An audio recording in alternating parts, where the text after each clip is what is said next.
Good afternoon and welcome to the very first aired edition of NPR Television.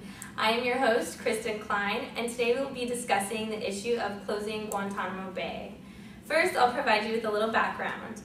The United States has had the U.S. naval base at Guantanamo Bay, Cuba, also known as Gitmo, for over 100 years now. The U.S. became rightful owner of the naval base at the end of the Spanish-American War, when U.S. seized control over Cuba from Spain in 1898. This was by means of a lease agreement with the first president of Cuba, Tomás Estrada Palma, on February 23, 1903.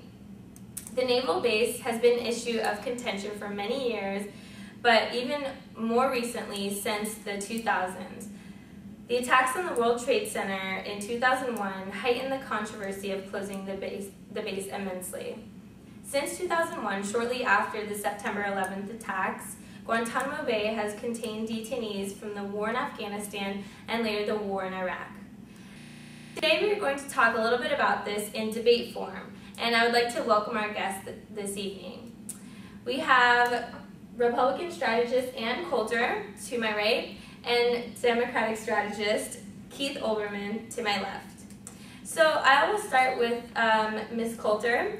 Quite simply, should Guantanamo Bay remain open or should it be closed? It should absolutely remain open.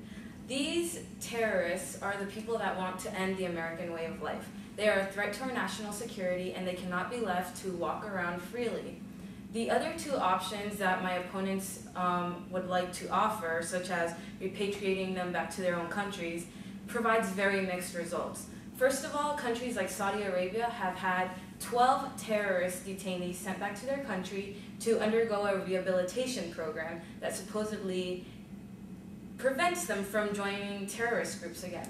However, 10 out of those 12 detainees returned back to terrorist networks and once again were on the outlook for them. And Mr. Olbermann, your rebuttal? I think the prison should absolutely be closed. The prison has prompted outcry around the world from both governments and non-governmental organizations. There are already terrorists who are serving time in American prisons. For example, in the super secure prison of Florence, Colorado, there are convicted terrorists there. And there have been no reported terrorist attacks on this prison. So it would not make sense to assume that housing terrorists in America is going to increase the risk of a terrorist attack because the evidence just doesn't support it. In addition, there have been numerous reports of torture out of the camp, out of the detention center. This is outside of American law. This violates the Geneva Convention, and it's just inhumane. You cannot torture an individual under any circumstance whatsoever.